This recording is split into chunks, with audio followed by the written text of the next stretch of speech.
How do you guys like the end of the book? Did it meet your Satisfying. expectations? Yeah? Yeah. I liked it. Oh, no. I was in the middle of it. No, I really did like it. It just felt so fast, and that's us reading this slowly. So I could have done with it being drawn out more. Yeah. But again, we had a more unique reading experience. And I think I feel that way when I read other books too. I remember being mad at the end of Hunger Games, thinking it was too quick too. Yeah. So I think endings are really hard to pull off, and I think she did a good job. Maybe I'm just hard to you please. You just don't like endings. Honestly, that probably is part of it. Legitimately, and you can never answer all the questions. I love the 19 years later. Yeah. Okay. Because I could see why people would be annoyed about it in some ways, because it wraps up there nicely. You don't need to do that. But to me, love it. Yeah. I'm all about that because it just brings more closure. Not that things were okay in that moment, but that things ended up okay down the line. You're seeing like our own little personal time turner as readers. Yes. We get to see where they ended up. And I felt like it was really warm. It was really cozy. It felt like so sweet to be able to see them all happy, very distanced from the drama of the past.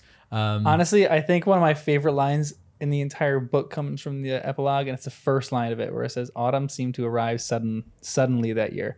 And it's a basic line, but you're like, if you're Harry, autumn can't arrive soon enough. And you're back in his head, and finally it can't. It's like too fast. It's coming too fast. His kids are growing up too fast. I'm like, as far as a writing perspective, that is one of the most brilliant opening lines of an epilogue I've ever read. It's so Glazed good. right over that. Yeah, seriously, missed it. It's so good. Yep. Such a good one. That is really good. But the epilogue is really controversial. Some people love it. Some people hate it. I could totally we'll kind see of that. talk about it. Yeah.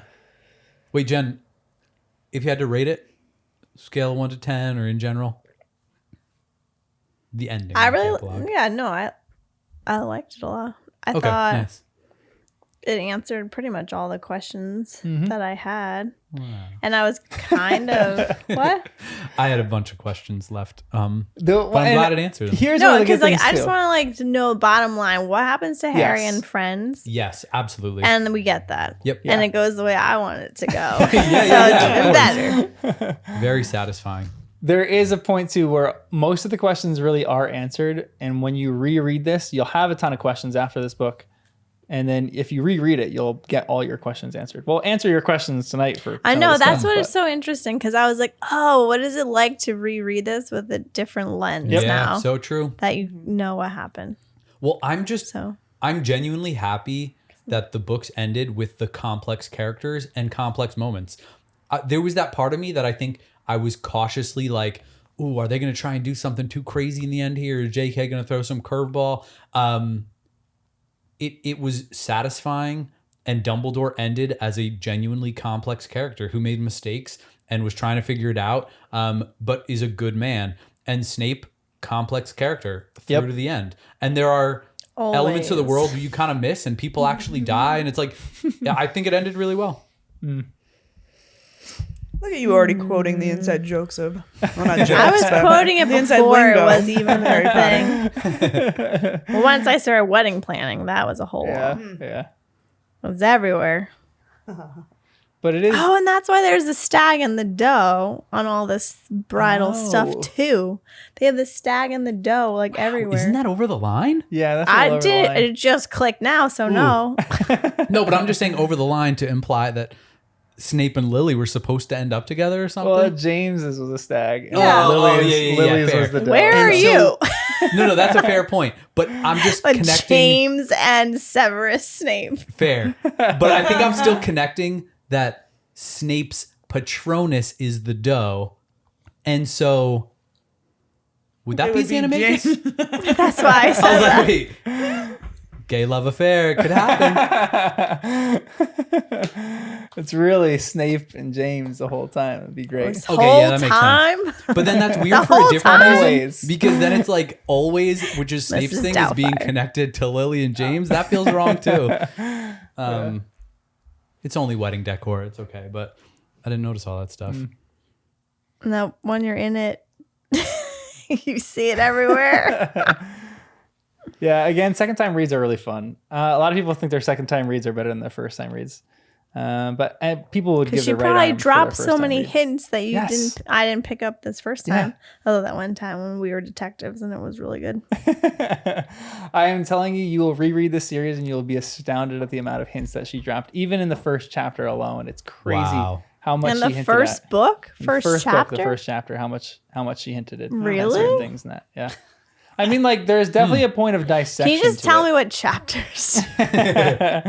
They're sprinkled through like every chapter. Yeah, we're There's just tons saying of that stuff now. throughout the entire That's chapter. awesome. Yeah. So now you have to read them all again. Yes. Yay. Seriously, Oh, second time reads are great.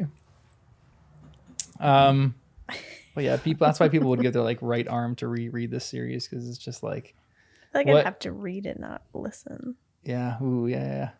So it's not happening. No, okay, so here's impetus for you to read it again. You can read it with Stephen Fry, or they're doing an audiobook I cast. sent this to you today. This is going to be so cool. They're Really? casting each part, and they're going to do an audiobook for each character Whoa. in Harry Oh, wow. Potter. Why? Like, yeah. That should be more When I popular. talk about this It should world, be I'm like, so much more Yeah, popular. that is like the Yeah. coolest Yeah. idea. Yeah. Love it. And I think there's still a place for all of it, though. Like, I think sometimes it's comforting to just listen to someone reading it to you. But the idea of being able to do it like that sounds So so immersive, fun. I know. Yeah, yeah, I want to see what Stephen Fry is in. there's huge I don't debate. know if I could do it. Most Americans like Dale better, but Stephen Fry is good. He's definitely more of like Jim Dale is like a cartoony kind of reader. I think he's reading for kids. Stephen Fry is like a grandpa reading to you. Like he doesn't do voices like Jim Dale does. Yeah. He does voices, but not crazy. Okay. His narration is almost easier to read. I think that's who I I could see myself babysat. liking I that. babysat for this kid back in the day, and that's who we listened to because it was Stephen just Fry? like Yeah. he has like a British accent, and it's just like the same kind of that. And then the kid got a British developed Oh, yeah. a British So listening to accent that, I love because he that. listened to it every night when It's he kind of went cute. to bed. I love it. So There anyways, is I think there I is know. one guy though who I am falling in love with more, and his name is John Voth, and he read the series for the first time, and he read it on Instagram live. So he did That all would the be voices. really hard to do, and he's like an actually. actor, and his reading is by far my favorite. Like I think I've listened to a few chapters of his, and his are unbelievable. They're like a mix of the two. They're not quite as cartoony as Dale's. He does a really good narration, but his voices are like spot on. And he like jokes around too. Like I'm on the chapter that I'm listening to right now is where he's starting to find out the centaurs' names in the first book. Oh, yeah. And one of their names is Ferenzi. So he thinks that they're Italian. So he gives them Italian accents. It's like the funniest stuff. That It's is great. really funny. So I love it. Although I do feel like when you're listening to the book, when you're not supposed to know who it is, There are moments like that, there are right? moments where I would be like, I think that's so like Yeah. this character because of the cartoon Yep. voice. I think. know. Or even just like the line starts with the quote and then you find out who says it. Like, Yeah, because I Yeah. can. Because of the way they. so that would be changed really it. tough as a first time reader Yeah, to do I know. that, but it's impressive. Yeah. Yeah. That's why I like Dale a lot. But anyway, we'll talk about this a little bit more, but welcome to the podcast. I'm John, Jen. Danny? And Kristen. and this is Harry Potter and the First Time Readers.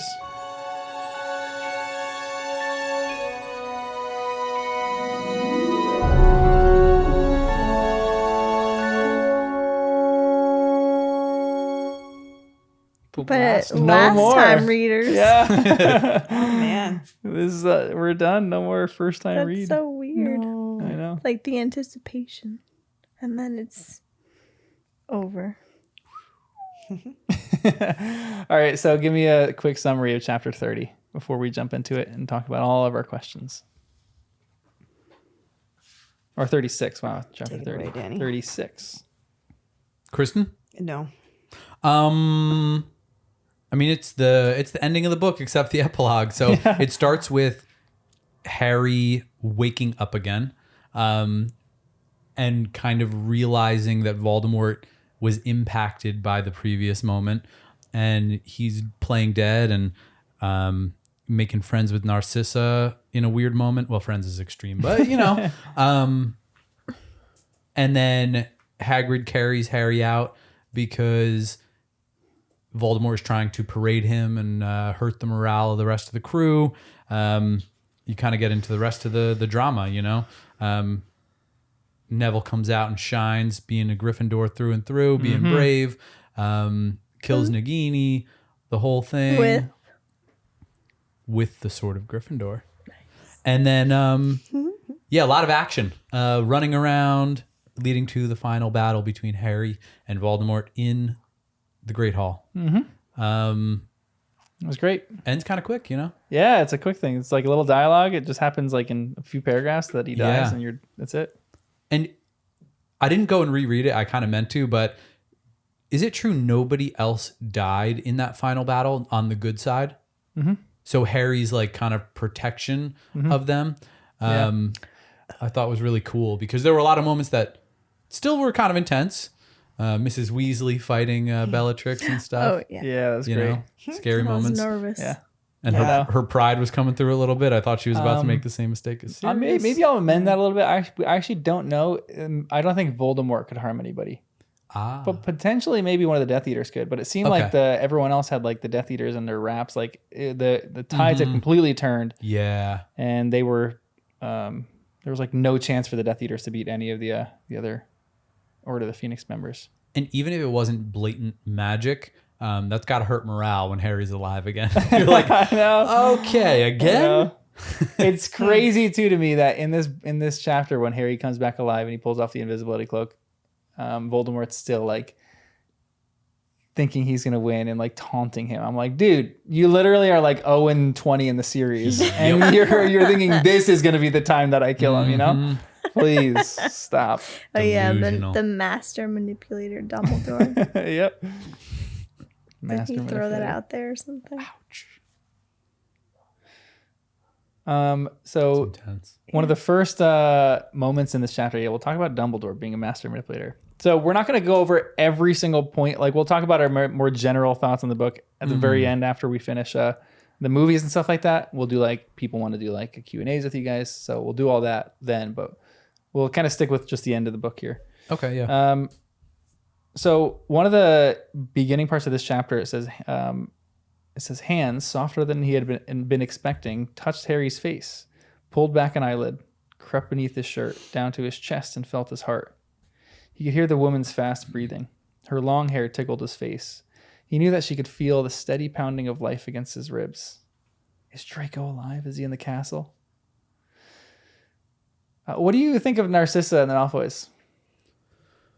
They regret everything they've ever done. It's so funny too, because you're like, why does anybody follow him? Why do the Malfoys follow him? And finally, they're like, kind of redeemed. Kind of. Well, that's a good question. Well, are they redeemed to you? I don't know. I guess she could have said that he's still alive. So that was a redeeming quality. I mean, the ending got me in a good mood, you know? They're redeemed to me.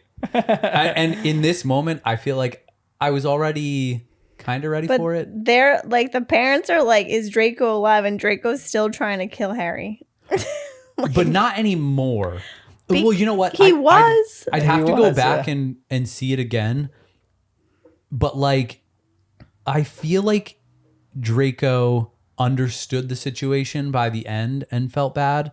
I could see him repeating the same mistakes, but he was the one saw that that Harry risked his life to save him at the end, right? Maybe not. Yeah, I don't know if it's necessarily like their redemption moment, but it's at least like, you know, there's a speck of them. I think Narcissa was always like leaning that way. I think the guys were the ones that were the issue. Yeah. Yeah. Because they don't listen to anyone. Yep. Shocking. Classic man. Honestly, it's more like less redemption, more like their true colors are just showing. Where they're all about self-preservation and self-protection. So like I love the scene especially where, the guys, and then they only have one son, so of course they're like, "Is he alive?" I love the scene where like everyone's fighting each other, and the Malfoys are just running around yelling Draco, like, "Where's my son?" You know, and the final. But they like sacrificed him to be. Oh no, Voldemort! But that was was a punishment. Yeah, okay. Because Voldemort knew how important Draco was to them. Because their only son or an only child. Yeah. And that just shows you don't get involved with these evil With the Dark Lord. dark magic. Exactly. There's consequences. Don't get into the dark side, everyone. Don't be a Slytherin. They're coming for you. I know. I've had it since day one, so it's fine. All the extra stuff that's been written, you can be proud to be a Slytherin. But Actually, I wrote They in my all margin. left Hogwarts. Oh, all the Phineas other Slytherins. Nigella says, "Let it be known that Slytherin played its part. Horace Slughorn stayed back." Hey. One out of. Oh my goodness. But I guess that's something. That's somebody. Whoop-de-doo. I will say one of the big people's biggest qualms in the if people say, I threw this question out, and this is one of the most overwhelming responses, that if you could change one thing in the entire series of the books, what would it be? And most people's are that they would have left a few Slytherins back to fight in the final battle. That would be have a- made them yeah. feel Yeah, a that'd have been little great. more like a school. Yeah, I agree. Like what, they're not just Death Eaters, which is what I always said, and they were. Yep. Just saying. They all left. They all left. I cannot wait to go over all your predictions too. Oh my gosh. I wrote in the margins that I got choked up here with Narcissa and Harry. Really? So it's funny that I don't think I did in the rest of the final chapter, but that moment got me a little. Wow. Yeah. for What some was reason. it about that moment? I think it was similar to Lily Harry vibes of just a mother's love. And that's kind of been a theme from early on. So something about it felt fitting, you know? And it was like all the fighting for power, and all of a sudden that didn't matter anymore. It was Yeah. just about family, you know? Yeah, seriously. That's a good scene. I like that. Do you guys understand why Crucio didn't affect him? Why it didn't affect most of the other people in the room? Explain that to me. This podcast is going to be different. You guys just have to explain the ending to me now. Wait, didn't affect who? So, and none of The Voldemort's people. spells really affected anybody. He throws Harry's body up with Crucio and like sends him up and down. Yes, right. And tries to torture him, and Harry's not affected by it at all. Let me think. I hadn't I given it a lot of thought thought. it was because of ancient magic. Classic. No, I thought because he like sacrificially gave himself up, which was kind of putting a spell.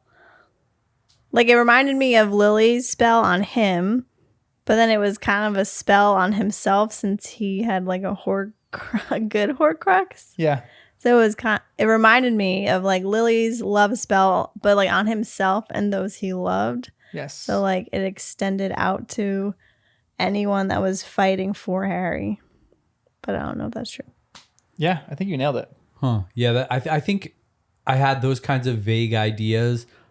It felt to me like it was Harry was rightfully the owner of the Elder Wand, and so anything done Yeah, against I him thought with it that wouldn't too. be effective. But then it was like, and then I was thinking Harry's sacrifice for people was protecting everyone else. So I felt like it was some combination of things in my mind, but I don't know if there's like consensus in the community of what each thing was. People have had more time to break it down than I have. It's so yeah, the protection, his Harry kind of mentions this later. And I was going to read this later, but this is like essentially why this is happening. It says, you won't be killing anyone else tonight, said Harry as they circled and stared into each other's eyes, green and red. You won't be able to kill any one of them ever again. Don't you get it? I was ready to die to stop you from hurting these people. But you did not. I meant to, and that's what did it. I've done what my mother did. They're protected from you. Haven't you noticed that none of the spells that you put them on are binding? You can't torture them. You can't touch them. You don't learn from your mistakes, Riddle, do you? It's like, dang, Harry's going hard here. Oof. But that the real reason really is because Harry went willingly to sacrifice himself. And even though he didn't die, he still went, like the action of him sacrificing himself in this, the whole midst of this, cast a protection on all the people. Yeah, ancient magic. Yeah, ancient magic, That exactly. he doesn't care to know. Yeah, exactly.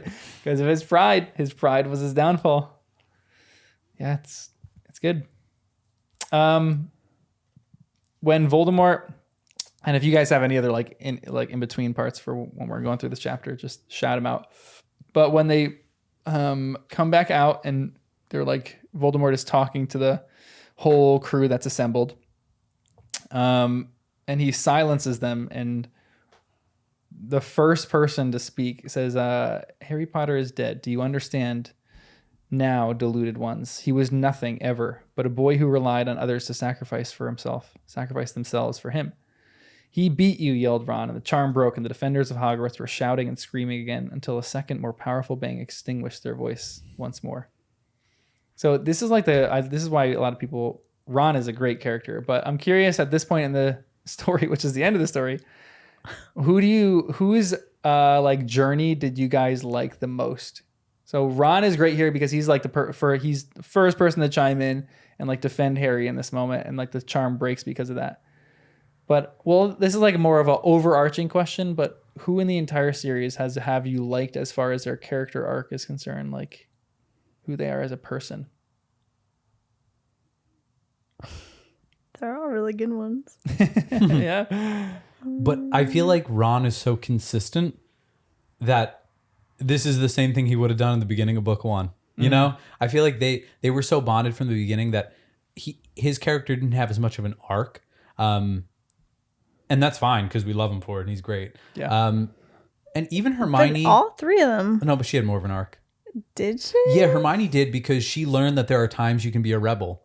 You know, like there are times you can break the rules, and like she didn't. I wouldn't say she went crazy in that direction, but at least a little bit. We saw moments of that a little more even early on, where didn't she lie to McGonagall to protect her friends? And so we see those little moments. And Harry, I think, learned humility and to sacrifice, and he was kind of to always lead. doing that, I thought. In some ways, yes, but Just, I still more feel like we saw a mature. lot of growth somehow. And then another character we didn't see growth would be someone like Luna. I love Luna, but I don't think she changed at all. She was the Yeah. Because she didn't same. need to. She was mature. She for knows who her she is, age. yeah. Her character arc was years ago. Yeah. But Neville is the biggest change from yeah, that's shy, true.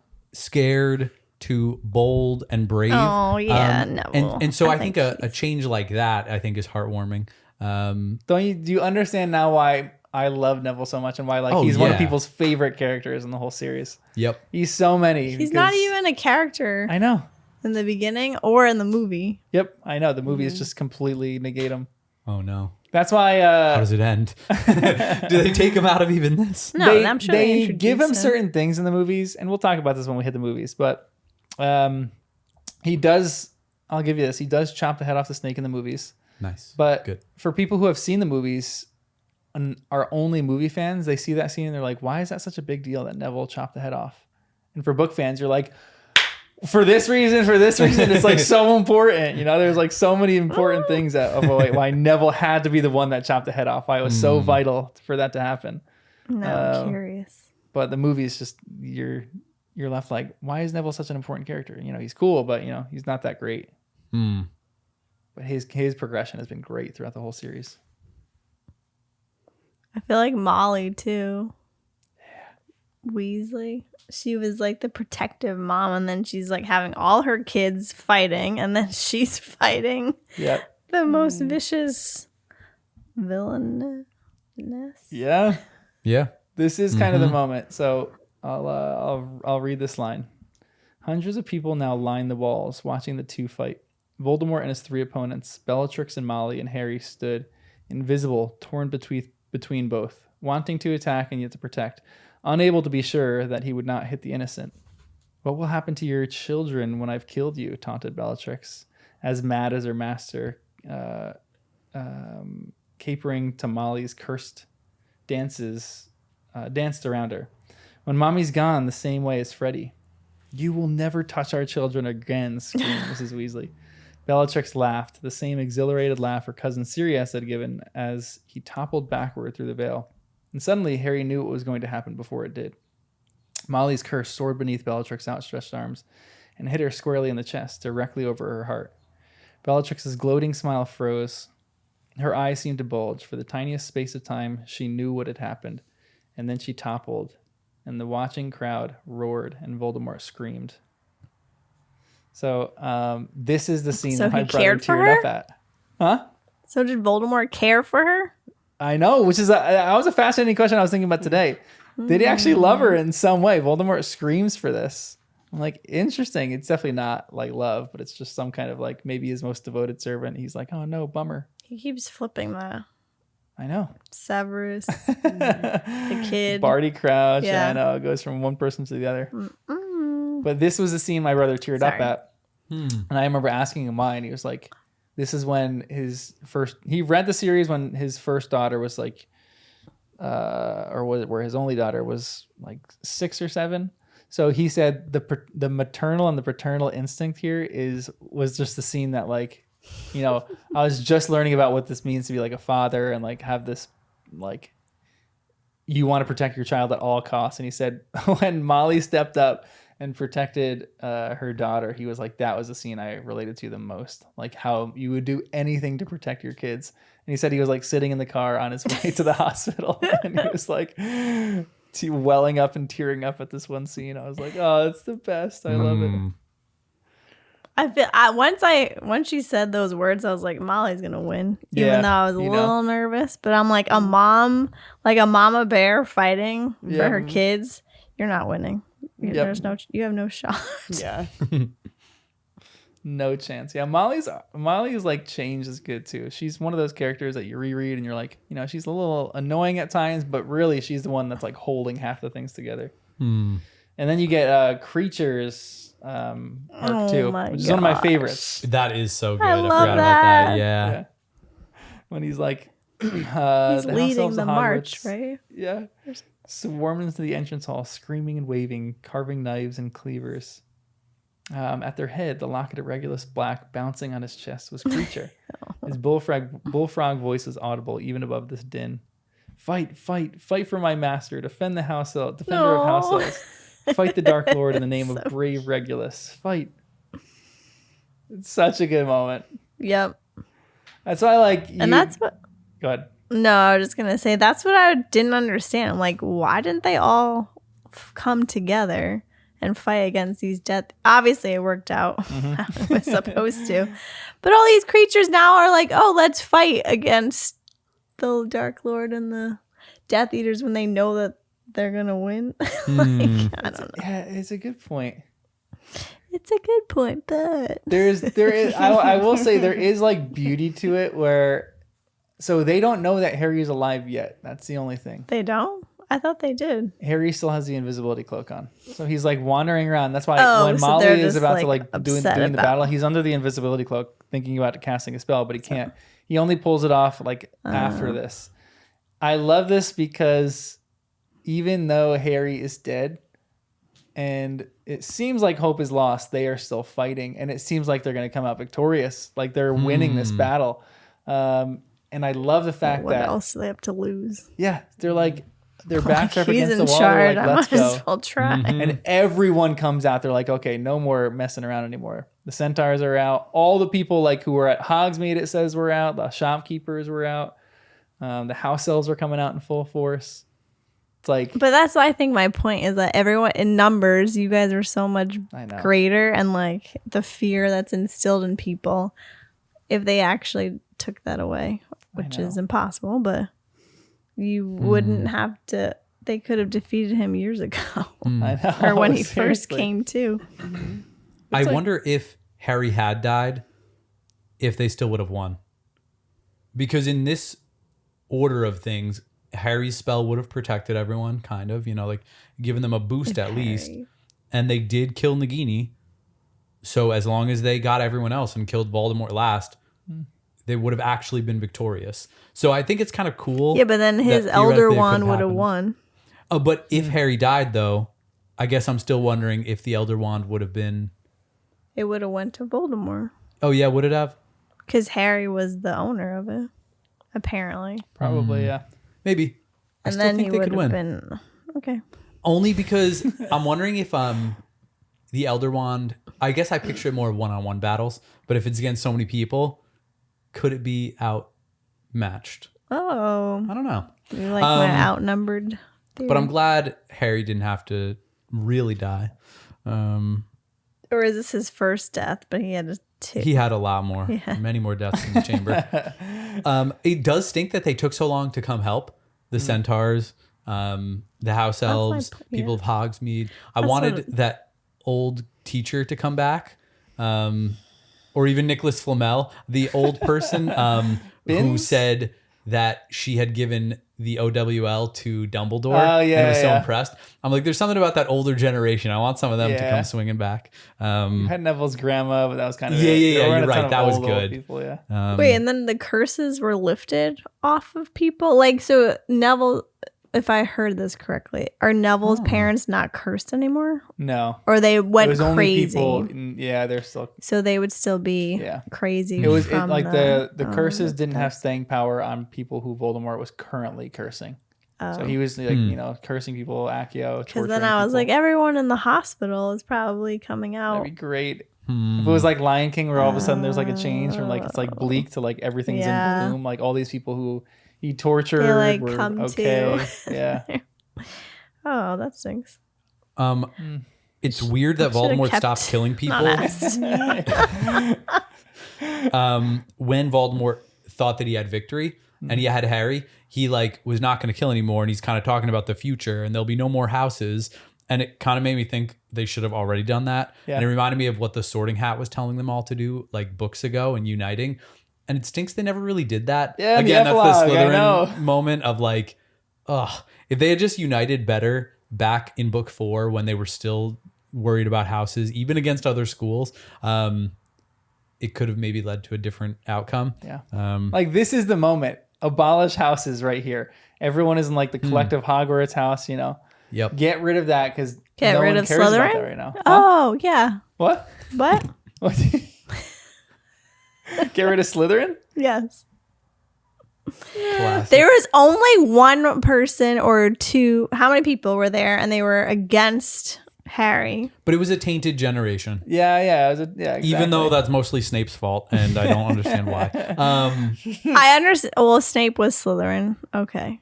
But he also... Well, that's what I'm saying. And he was the one in charge. I just don't get how... the Slytherins were still... Everyone's going to hate me. I just don't get how you're proud to be a Slytherin. No, I will say after... Okay, so I'll say this. After your first read of this book, no one wants to be a Slytherin. And then when you get into like the lore, the extra stuff that she's written, side characters, it's more cool. Some of the extra stuff that she's written. And how like awesome. How she's kind of talked about Slytherin. Like, I it's know not about it. Maybe this is just a bad generation. This 7 years at Hogwarts, they were just a bad group. And I was rooting for Snape to be good, so there was that, but that's something. Yeah. Yeah, she should have had more left. Yeah. And it's like it's more like character qualities, like people who are ambitious and are, you know. But I only saw negative, mean things come out of that house. Yeah, that's very true. Sorry. Because it might be one of the more ones that they learned from their leader. Yeah, exactly. It might be one of those that flirt with more danger. Like if you're brave, you're going to just do things like rashly, you know, but you're not dealing with necessarily like issues. But then or, like, there's morals. Ravenclaw. That's witty. For sure, yeah. So that's why not a ton of Ravenclaw stayed. A bunch of Ravenclaw stayed. Let's say like half of Ravenclaw stayed. All Hufflepuff stayed, right? All Hufflepuff stayed, darn right. Loyalty. But like they're ambitious and their ambition can get the better of them. Like sometimes their ambition, it's like a warning too. Ambition, I think a lot of times ambition leads into down like wrong paths. It leads you to like doing things wrongly or immorally or unless you have a Gryffindor to call you out and stuff, you know. So that's why no houses, they need to be Lily putting everyone in and these silos to just like that group think, you know. Yeah, I'm not but gonna maybe they structured it differently afterwards. Yeah, maybe they didn't sit at the same house, the seats. They were able to like, you know, go wherever they wanted. Well, they get sorted too quickly, remember? Yeah, I know. That's like a huge line in the series. Perhaps we sort too soon. That should be that. I am kind of with you on that. I feel like they should, you know, everyone should go to Hogwarts. There should be first, second, third year dorms, and then all of a sudden, then you get sorted or something like that. You know. I don't know. But then who's in charge of you? That's a good question. You rotate. Yeah, exactly. Yeah, that's Teachers a great rotate. idea. There you go. Then they'd be well-rounded. There'd probably be no Death Eater. Okay, I'm done. Your point is really good. I feel like there needs to be balance within these houses.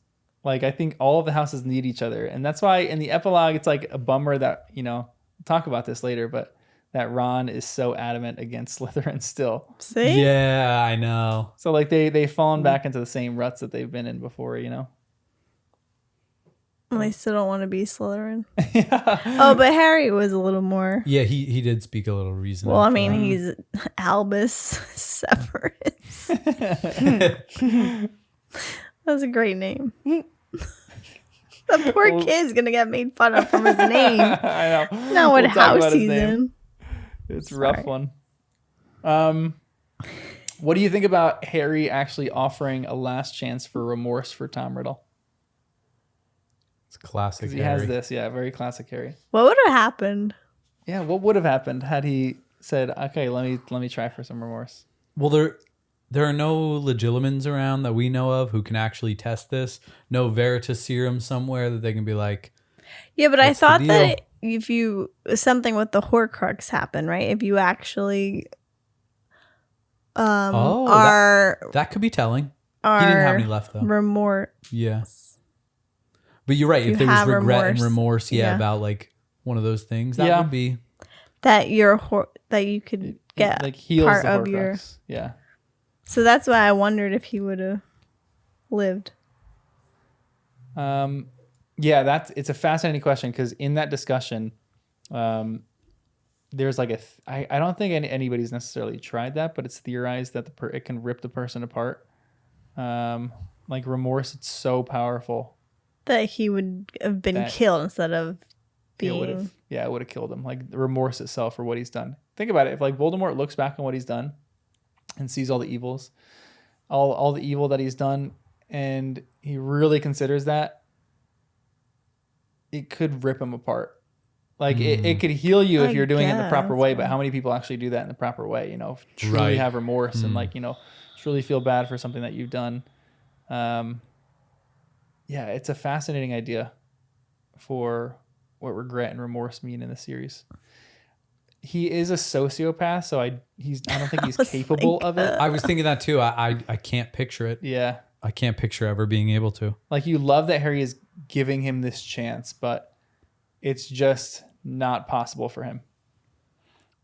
Yeah, and because Harry even tries he is Expelliarmus like at the end. product of the love curse. Yeah, most I people say that's why. wonder if that's. Yep, that's a great side theory. Most people think that's why he is the way he is, because he was like not like an illegitimate son, but kind of, and like a product of essentially rape, using this Like, love potion that's just not, it's a little rough. she used all the love, so he couldn't have any. Yeah. It's a fascinating idea. What do you guys think about the Elder Wand issues? It took me. I had to follow that back. Yeah. I mean, like reread it. Yep. Yeah. So how does it track? So you guys understand where it tracks, right? Like why Harry became the master of the Elder Wand. Draco disarmed Dumbledore. So you guys are right about that. You nailed that. Danny got that. And then Harry beat Draco, so he became the master of it. He didn't beat him. He He kind of took it. disarmed him. He just No. took it. He just took it. Oh, yeah. That's back why in Malfoy Manor. Manor, Harry just took Yeah. wands. So there's Harry in his head knows. That's why this chapter is really interestingly written, because Harry in his head knows what's going to happen. He knows that the Elder Wand belongs to him, but we don't really know it, and we're like cautious of that. We're like, is that enough? Because Harry has this line where he says, "You've missed your chance. I got there first. I overpowered Draco weeks ago. I took this wand." Harry twitched the Hawthorn wand and felt the eyes of everyone in the hall upon it. "So it all comes down to this, doesn't it?" whispered Harry. "Does the wand in your hand know its last master was disarmed? Because if it does, I am the true master of the Elder Wand." Like even Harry is throwing this out there. Like, does it know it was disarmed? Like, is it serious? Exactly. Actually, you're supposed to look that way. So did it learn in that moment Wow. that it was the... Such a nerd. I love it. And it did. I guess it did learn in that moment, which is it brings a whole different Wait, aspect it of learned discussion. it or it knew it? I guess it knew it, yeah. We don't know how Those are wand two different metachlorians things. work here, but it's it might have known. There might have been a sense, a wand sense. It's in Voldemort's hand right now, and the wand is like, oh. It makes me mad though that's why the real because Snape master. didn't have to die. I feel like that is frustrating. Just the same It reason it's is. frustrating that it feels like Dumbledore's plan didn't work with that part. Like it was like What was poorly planned, I supposed to guess. work though? Well, it was supposed to be that Snape got the wand and he didn't. So again, we're left wondering how was that supposed to work? And where did it fall apart? Yeah, it's weird because like But he wouldn't Dumbledore have- knew it didn't matter maybe at that point because again, if Voldemort is Why didn't the Snape Harry take the Crux- wand instead of burying him? Like they buried him right, with the right. wand. And that's why I'm saying when would Snape have gotten it? It's weird. Yeah, weird. Unless that was all part of the plan and he was hoping Voldemort wouldn't find out and Snape would go to get it later. Because Snape couldn't have ever been seen with it or Voldemort might have known. Like there could be reasons, but we don't hear any of them. Yeah. So we just don't know what the plan was. But we know that Dumbledore was manipulative. Ugh. Yes or no? Ugh. Yeah, I guess. Yeah, I guess so. Very low. A little bit, yeah. I'm still left at the end. What do you guys think? I mean, it's hugely debated. So I'm asking No you thoughts though, right now. not what's debated. Sorry, guys. Well, I I want to take this one. I think he was, yes, but I change my mind on this all the time. Yeah, I can see And that. like there are debates in Harry Potter land Is that it some like- people are sold on. Like if you guys jump in the Discord and you have a discussion about whether Snape's a good person or not, you're gonna get chewed apart. Some people are so adamant on one side or the other. Not necessarily that he's a good person, whether he's good or evil. Like whether he's on the right side or the wrong side, whether his redemption arc was truly like efficacious, or even if he truly loved Lily. That's a huge question. that actually people what ask yeah, all Snape the should have time. been up there when we were talking about this earlier. Yeah. Wait, should have been up where? What? With whatever arc that you're talking Yeah. about, Oh, the change, character yeah. change. Yep. I don't But- know these terms. Yeah, it's true. And the Or Dumbledore. he was so consistent he never changed. It was For only our sure. perception of him that changed. Yeah. Oh my gosh, no. But that's how it feels. Honestly, I it just- was that. Yeah. Where I'm like, if Well, he was which good that is still whole a character time. No, arc. I think he's just really good at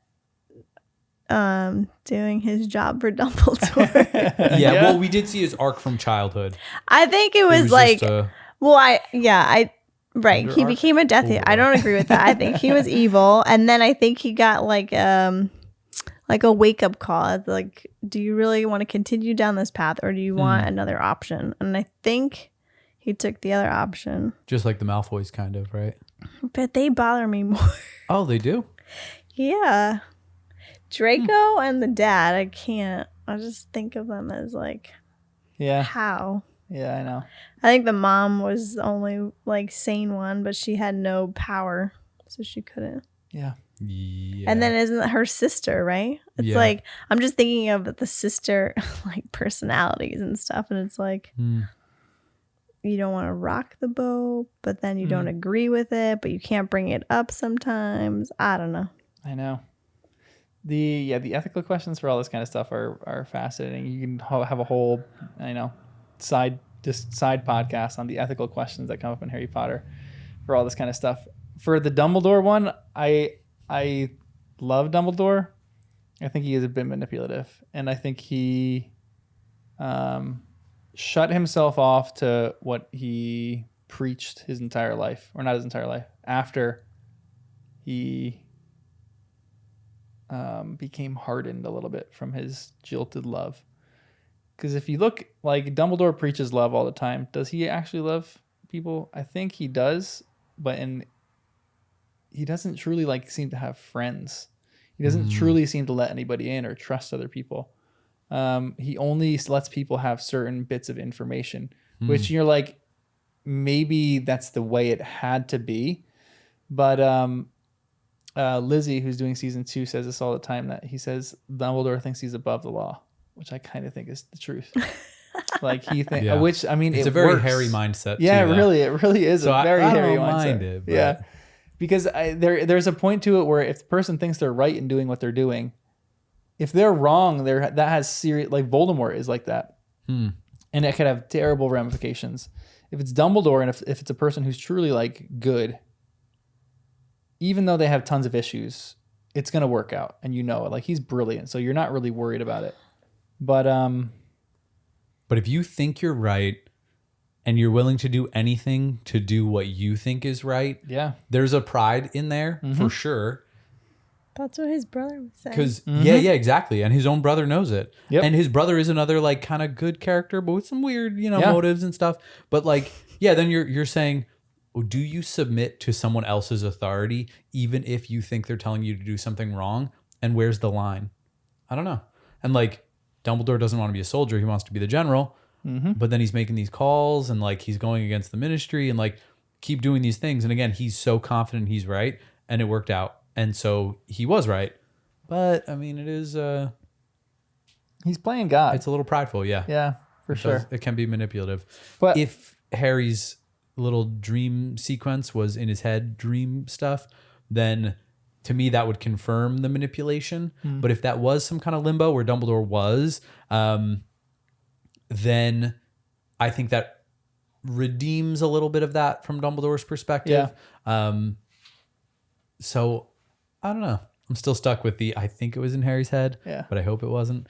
and this is gonna sound like I kind of think this is a hot take because people are so divisive about certain characters in Harry Potter. I truly think there's evil characters in Harry Potter. Like there are some people who are just pure evil. Like I think Umbridge is pure evil. I think Voldemort is pure evil, and I think Bellatrix are pure evil.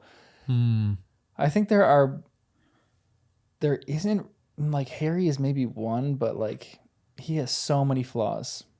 Like every character in this entire series, I think you can argue for them being morally good or morally wrong, and like they have so many flaws attached to him. Dumbledore, who is this shining example, like he's shot down. Harry the same. Harry is truly an incredible character. I love Harry with everything in me, but he has some serious flaws. Like all of our favorite characters just have these flaws that it makes for such compelling fiction because you see yourself in these characters so much more than you do some of these other characters that are like perfectly pure. Like you read these like, whatever it is, like these Christ figures and these other novels, and you're like, that's not really relatable. I don't really understand what that character is going through that much because they're like just making the right decisions in everything they do.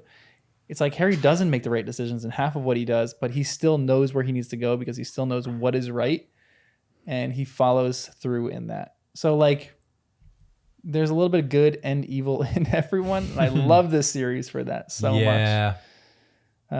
Because it's true for all people. Like the Snape debate is like such a big one, and That rhymes. The Snape debate. Yeah. Yep. Anyways, that was all. That was just fun. It rhymes. It really like you can talk about there's like inside debates for all this kind of stuff. And I'm like, I think I'm my minority opinion where I kind of think that he truly did love Lily. And it's a very minority opinion. Very minority opinion I'm finding. It was perverted kind of love. It wasn't, It was obsession.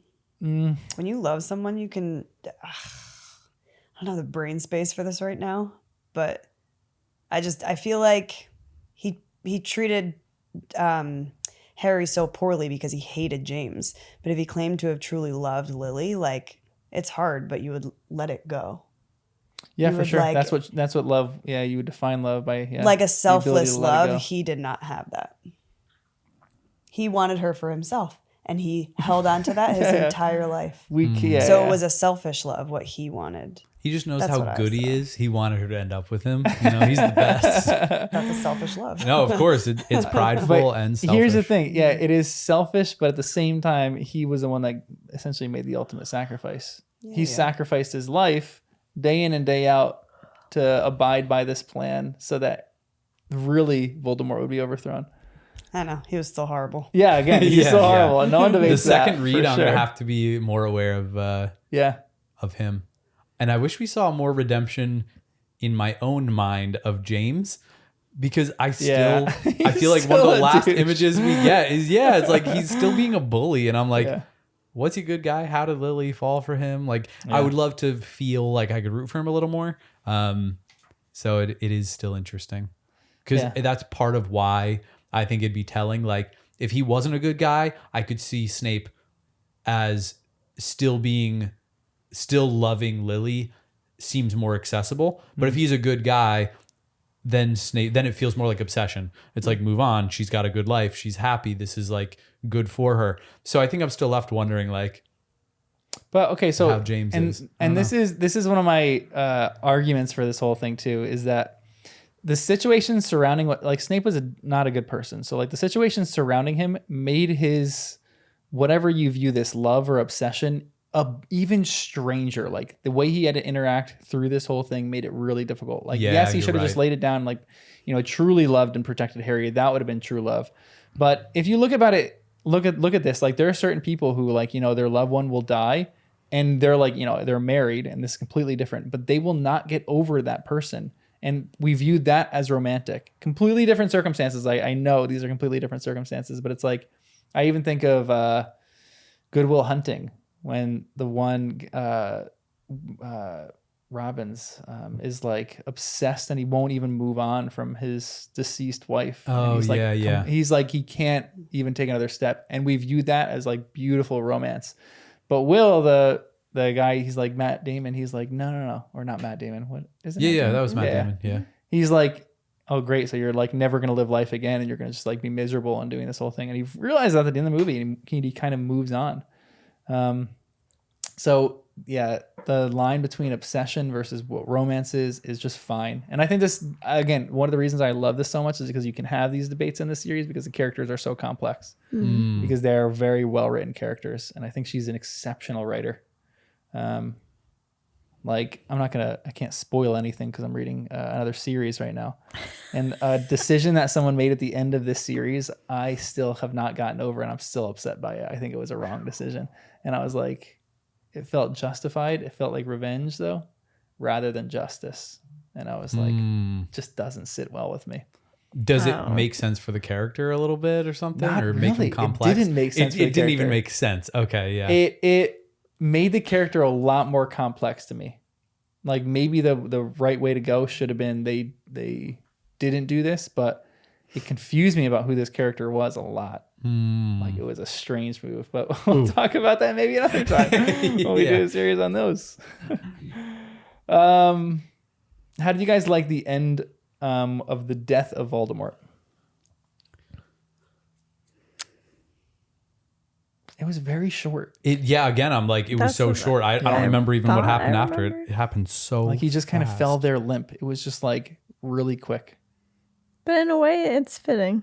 Yeah. Harry honestly. trying to disarm him Like instead he of kill him. doesn't get Classic. any Cannon blast, golden flames. airtime because he wasn't worth it.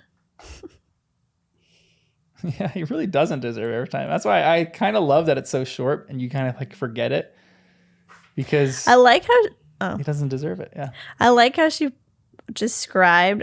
I feel like it was Voldemort as like a shriveled up baby in his mind. Yeah.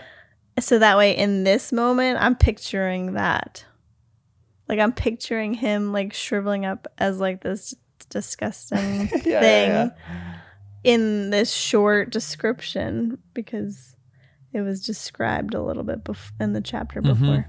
Anyways, I kind of like that. I'm not sure if that was true. No, it kind of is. Like it looks like his body was feeble and shrunken. And then Harry says, staring down at the empty shell, which could mean, I guess, anything, but feeble and shrunken. It seems like he lost a lot of power and even presence in his death. Do you wish it was more grand at all? I like that Tom Riddle hit the floor with a mundane finality. I think there's something nice that it was mundane, you know, like it's something nice that it was like, it was so quick. Yeah. There wasn't something grand about it. If there was anything grand, it was Harry. It wasn't him. Only as the history books will tell this story. And he was so concerned about the legend of it all. So it's nice that he he looks bad in so many layers of this legend that even in his death, it wouldn't be like the glory he wanted. It wasn't like he went down in some epic battle. It's like, nope, in front of everyone, a single spell. It didn't work. It actually bounced back and he killed himself with his own spell. So it kind of is nice that it was a weird little ending and mundane and quick and He killed himself. yeah. It's like he just was kept sad. trying to Really, fight yeah. Harry. Pride got in the way. Like I think it's nice that That is funny. that it is so lame, kind of. Yeah, it's kind of gratifying. Yeah. And like they just kind of like, I forgot what it. It's kind of poetic. Yeah, honestly. How like pride and all of those things can slowly kill you Yeah. Yeah. just for life.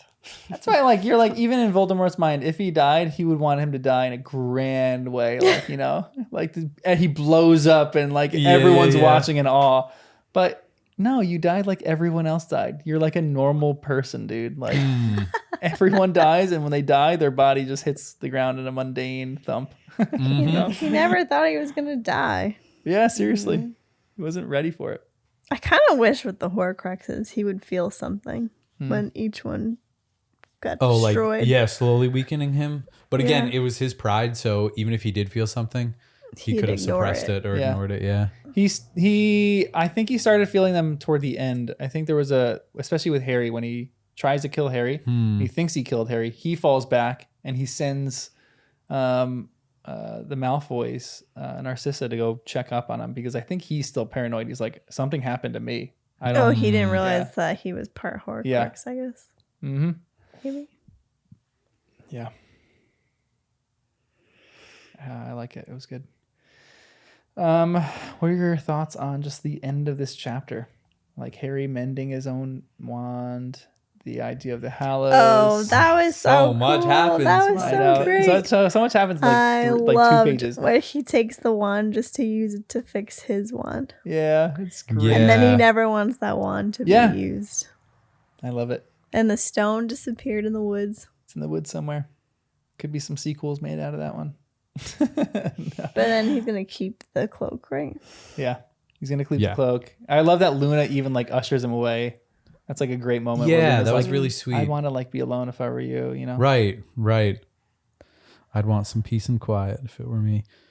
54 good people dead. Fred Tonks, Lupin, Colin Creevy, and 50 others. That's Wait, a lot of people. did you lot of count people. it? Or No, it says that. Yeah, I counted them all. I've had a tally. I wouldn't have been surprised. So 54. That honestly is a lot of people. I felt like it was people were true to their characters in the end. Like Ron and Harry and Hermione talking about like the end of it all, I guess. Do you find, this is maybe a weird question, do you find it dangerous that Harry is just going to put the wand back in Dumbledore's tomb? Like, let's say this. Harry goes on, because the lore is Harry goes on and becomes an Auror. Let's say, you know, he's in some random battle with someone and they just disarm him. Does that person then just randomly become the owner of the Elder Wand? Like, almost there's a point to it where Harry should just, like, you know, walk into Hogwarts right now and say, like, I don't know, like, Seamus, come here and disarm me real quick. And Seamus unknowingly walks away the master of the Elder Wand. Wow. And Just like, as a little like, yep. Just as like no one knows at this point who the master of the Elder Wand is, rather than there's like this linear story behind it. Right. Because it could be Right. dangerous if someone learns about this thing and they learn that Dumbledore had this wand and it passed down, and Harry literally announced it to every student there. And wand makers spend their lives studying to try and figure out where this I is. was like, no one it's knows. very trackable. Yeah, for sure. Yeah, we say no one knows, but like literally the Malfoys were there in that room and they heard it. So like if they're plotting some kind of upheaval, they just go to the you know, like in the train station, he just goes up behind him and says like, you know, Expelliarmus to Harry, and Harry's wand flies out of his hand. Yep. And Draco then goes to Hogwarts, gets the Elder Wand, Yeah, and oh, wreaks yeah. havoc, you know? I just feel like this whole generation wouldn't want to touch it. Yeah. They've seen Yeah, the damage okay. of. But even that though, that's this generation. So No, if I know. Harry I'm saying dies maybe before, in the future. does it just lose all its power like we had kind of hoped would happen with Dumbledore or something else? Or is it then just eager, waiting for the next person to come along? Yeah. Like again, destroying it seems like a better idea than just leaving it around. And if you're gonna like get rid of it, like hide it for real, not like this. Or put it in a place where you can put a lot of spells and charms for good. And it should be like that, like adults play like tag with each other like over years. It should be that every time you see one of your friends, you disarm them. So when all of you die, no one knows who the heck was the other one. It's like make completely shrouded in mystery. That's funny. Yeah, I actually forgot that's what Harry did with the wand. That feels not good enough. But I secretly like it since I was looking for all the loose ends that could create further stories. And that's a big one. I know. And the Resurrection Stone just being dropped in the Forbidden Forest too. Wait. Yep. Another huge one. Yeah, they're going to do excavations of that years from now. And find the Sorting Hat had the Gryffindor. The Sword of Gryffindor? Yeah.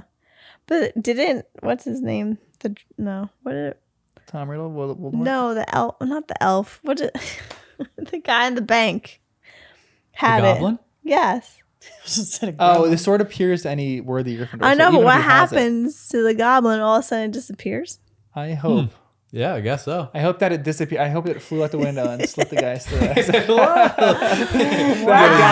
out. Yeah, seriously. Chopped his head off. Fiend. It's flying through Great Britain, just lobbing people's heads off. Seeking out some justice along the way. That he doesn't know where it is. I guess he's just lost it. Interesting. And does Severus Snape get a headmaster portrait?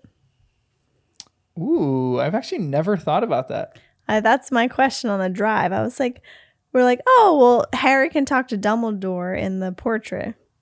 But then I was like, wait, does Snape have one? Probably not. No, I would say he would. Yeah. I think the only thing I was saying in the car is that he wouldn't have as much time with it compared to Dumbledore to let it actually take on his personality. That was based on what you had said, John, earlier. Then in one it of the, was like they sit with it so that it learns them because it isn't them. It's a representation of them, and it becomes better and better over time. But Snape did not have that long. I just thought it was interesting because it stinks that like the truth comes out when he can't. Yep, and that would be a way that they dead. actually could talk it out a little bit, which I thought would have been nice. So yeah, I was wondering. I'm looking that up right now. Whoa, I stumped him again. Even in the end, all my weird questions that have never been asked, quote unquote. I gotta go to Reddit for this one. It's assumed it was too soon after Snape's death.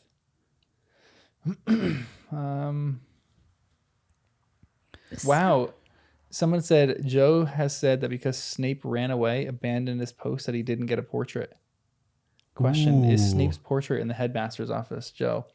Some have been asking why hasn't Snape's portrait appeared immediately. It doesn't. The reason is that the perception in the castle itself and everyone who was in the castle, because Snape kept his secret so well, was that he abandoned his post.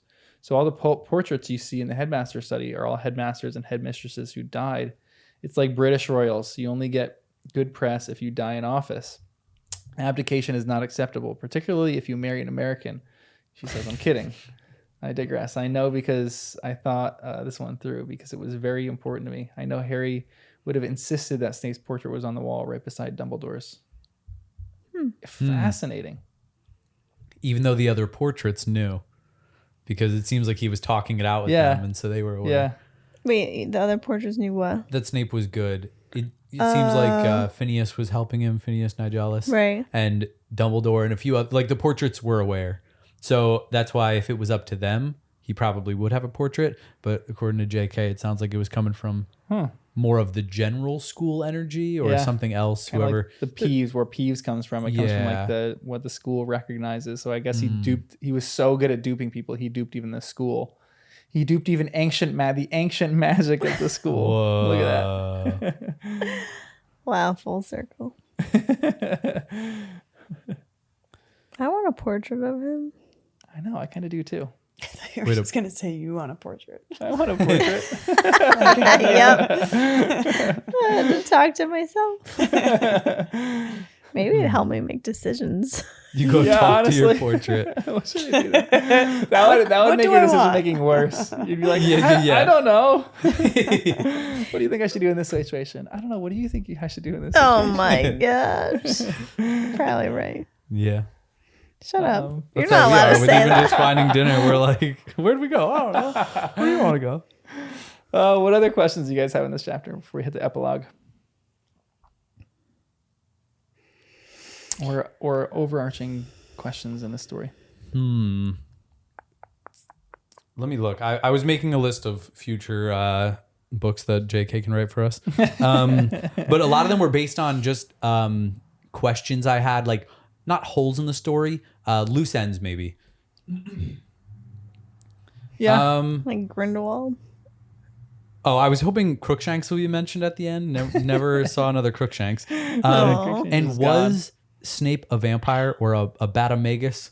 I guess not. But like when he flew away, I thought that would be addressed somehow.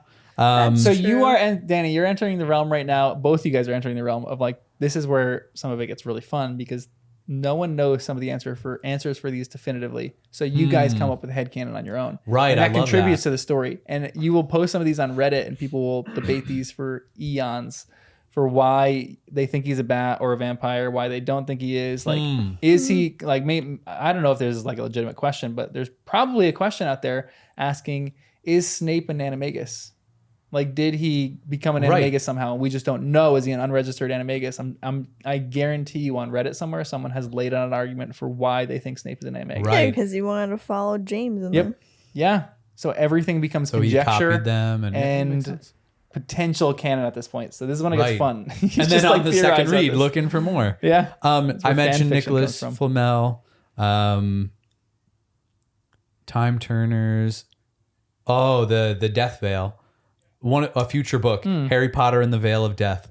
Ooh. Harry is older, working as an Auror, and connects with an old friend who's an unspeakable. They investigate the Death Veil, and Harry falls in, discovers that the people on the other side of the veil are only people who have been killed unjustly. They're in limbo, the same limbo that Dumbledore was in. Dumbledore was waiting to investigate things with Harry. Oh my gosh, start cranking fan fiction out, Danny. This and is then great. people can either come back as ghosts or stay in limbo. So that way we could, we could learn more about that realm and the stone. And because Harry has a Horcrux in the form of Voldemort's body, since we don't know what happened to it, even though the blood's not blood anymore, it still could be a Horcrux. That allowed him to pass through the veil. And come back alive.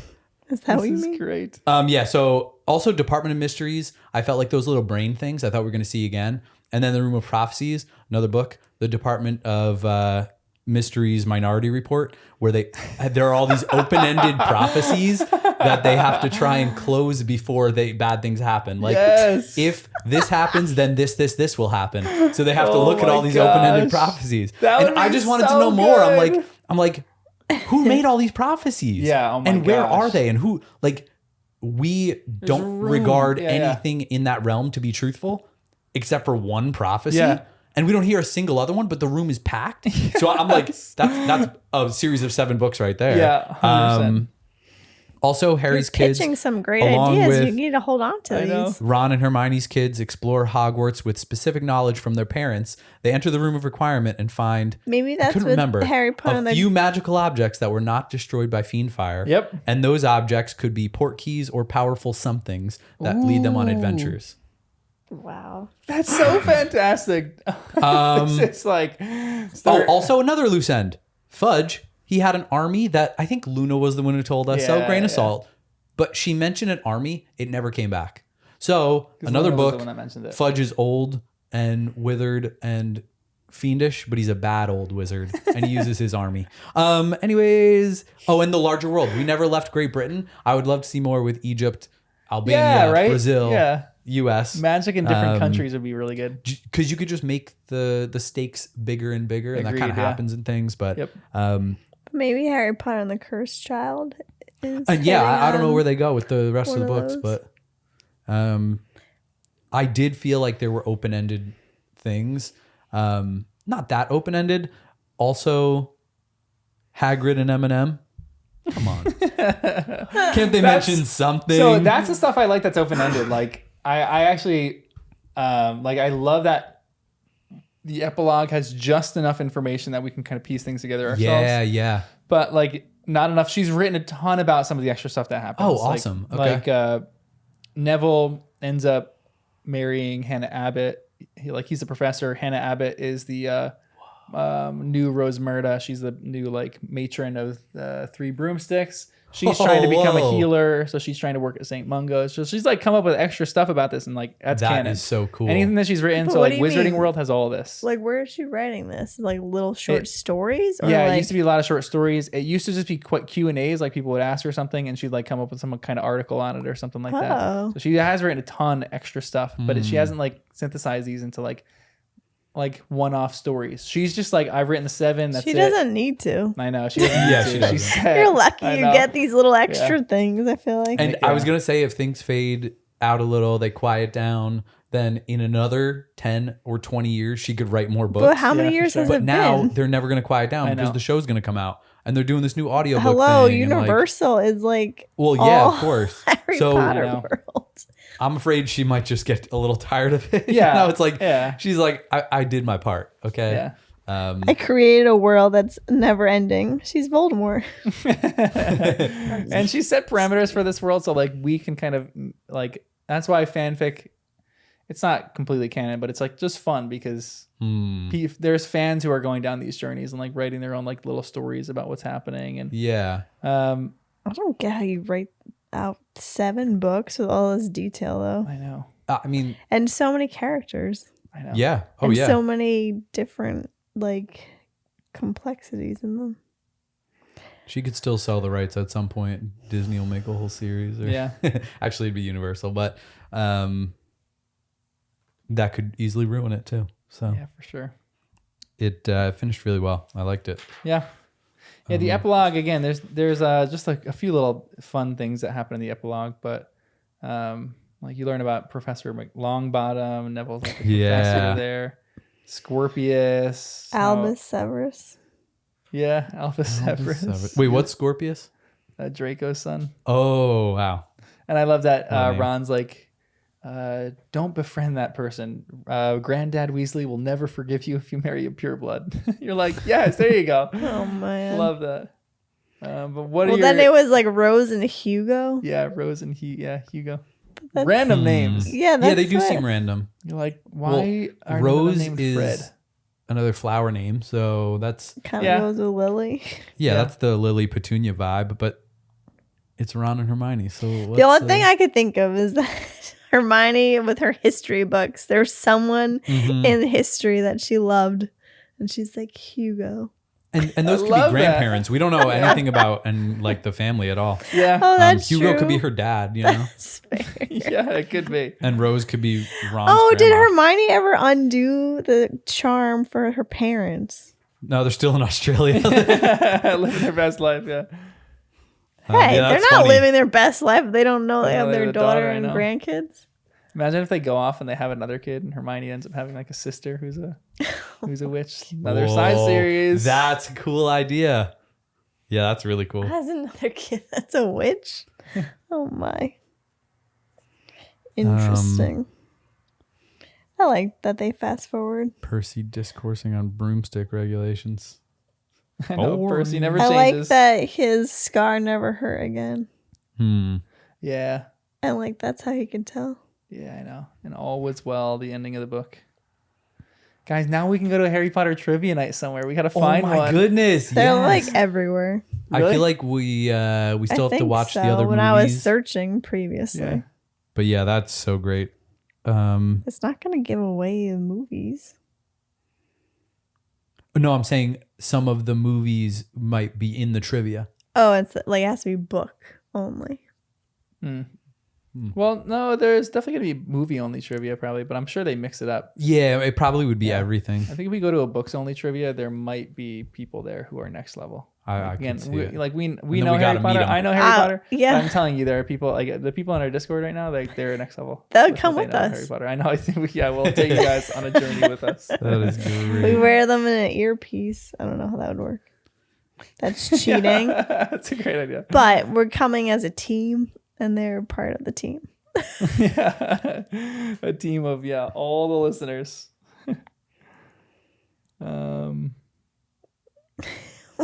So you want to go to a movie Harry Potter trivia because you'll rock it, but not a book one because No, I think we'll rock a book one too. I think we'll be very good but like book ones are just it's just so funny.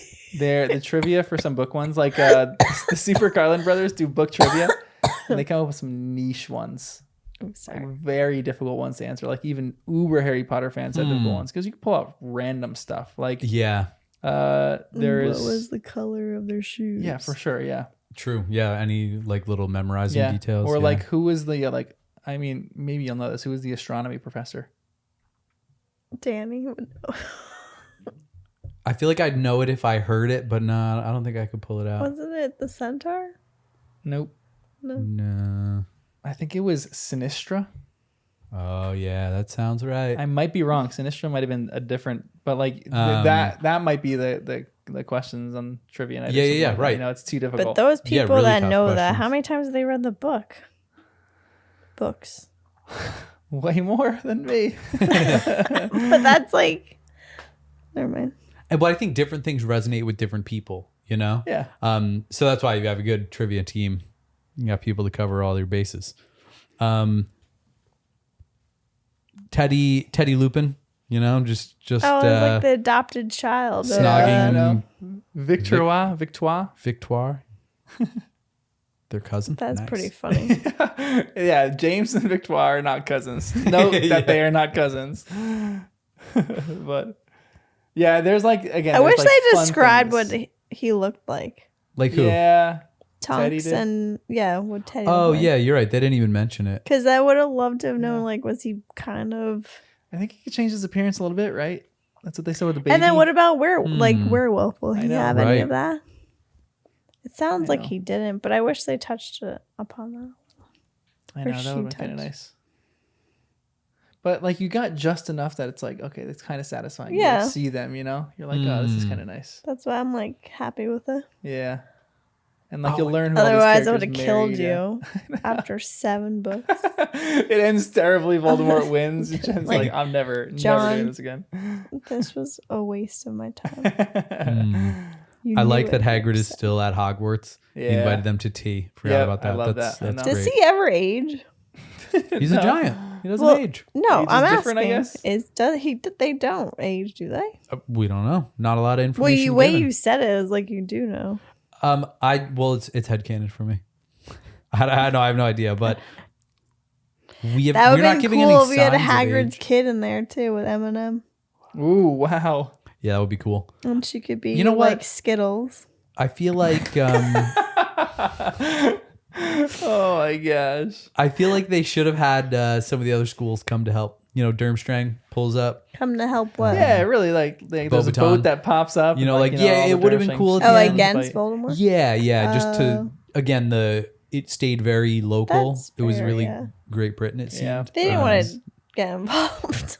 Yeah, but that's why there's a lot of room. If this was a Marvel thing, the next would be like all of Europe, and then the next movie would be another continent, and the next movie would be the whole world, and then we'd go into space. And so I'm glad she didn't go Wow. crazy like that, and she really kept this like a great story that like concluded well. There is a magic school on Mars called Pig Farts. What? It's legitimately no. I'm just kidding. There's a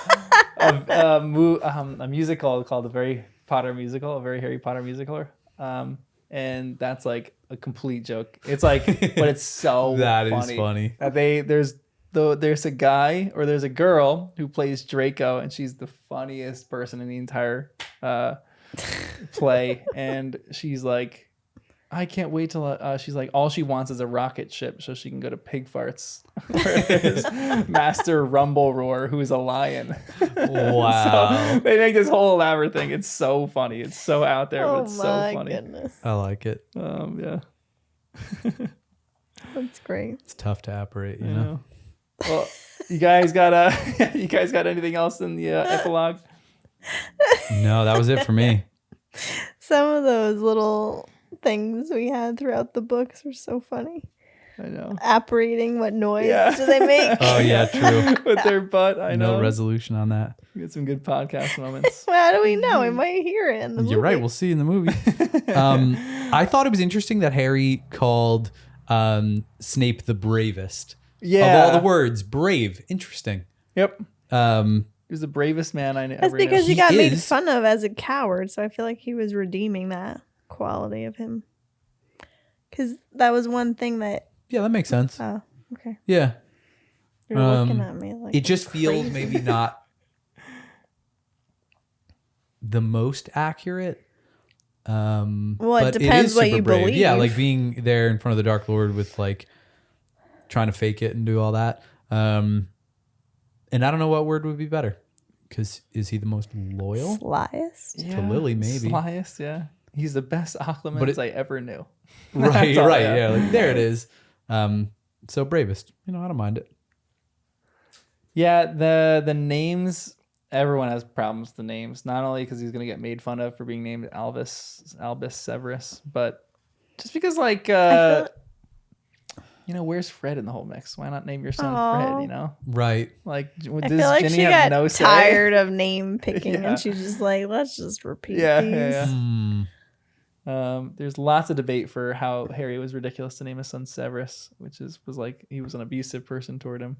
Hmm. And it's a little crazy. But now he has both the manipulator and the abuser Oof. in one yeah, name. for real, yeah. Yep. And then Lily and Jane. I feel like maybe people didn't fully believe Harry's story about how everything went down and didn't believe that Snape was good. So this is like a way for Harry to profess it in a more profound way, saying, no, he is so good, so much so that I'm going to name my son after him. So it's just another public way of declaring it. But I don't know. Because after all that, what would about- you believe Snape was good? If Harry comes along, Yeah, but like, you're "No, he saying really that was." all the portraits knew about Snape, so then all the professors would know about Snape.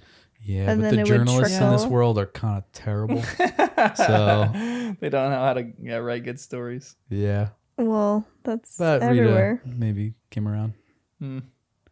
True. But we'll discuss some of the more overarching questions, like the final. We'll do like a final podcast with some other questions that people want to ask you guys too. But anything else in the epilogue? No, that's it for me. All right, give me your final hot tamale, house cup, and favorite moment. Oh, in these how two sad. chapters, just these two. We'll give a final one at the very end. Hot tamale, Molly Weasley in that chapter Yeah. against Going with that too. Bellatrix. Yep. So hot, such hot tamale Respect. energy. Yeah. Favorite character? That's hard. Harry. Yep. Yeah, yeah. He deserves it. In this Lots one. of honorable mentions, but Yeah. he does deserve it. Favorite moment? When Voldemort dies. But I liked when all the kids are together, like the epilogue, when it's like fast forward and Yeah. all the kids Mm-hmm. or everyone's coupled off with who you hoped they would end up with. Mm. And then their kids are friends and they're going off to Hogwarts. Yeah, it was a good moment. Yeah. The epilogue is kind of just nice. I do like the epilogue. Yeah. It feels more conclusive. There's something about it. Soothing. The creature moment hit me the most this Oh, time around. that was when he's like running good. out. I love creatures. Creatures whole He was a good curve character too. arc. Yeah, I know. Yeah. Character curve. I like it. Yeah, I like the Harry reveal, the taking off the cloak. I feel like that was good. Neville cutting Nagini's head off. Oh yeah. yeah. That was satisfying. There's so much. Yeah. And I think even, Voldemort's death was satisfying in a lot of ways, but it was so fast that I feel like it was all the lead up moments that had a little more oomph to them. I like how he always called him Tom Riddle in the whole section. Oh, that's great. I wish he had That's done more of a gratifying. Dumbledore reference with like calling him Tom. Yeah. He kept saying Riddle, which is like classic Slytherin stuff, I guess. Yeah. But it's still, I liked it. I know. That was good. It's like one of the best lines ever. It was foolish for you to come here tonight, Tom. Oh, yeah. Like, oh, it's about to go down. That line that you pointed out too. I didn't catch the mundane, like the way he died. Yeah. He's not special. But he thinks he is, but he's not. Yep. And he was kind of special, but Not that way. well, he was very powerful, but it's not enough. Love wins. That's the series right there. Love wins. Well, thanks for joining us on our journey of Harry Potter and the First Time Readers. Always. Always. Love wins. There you go.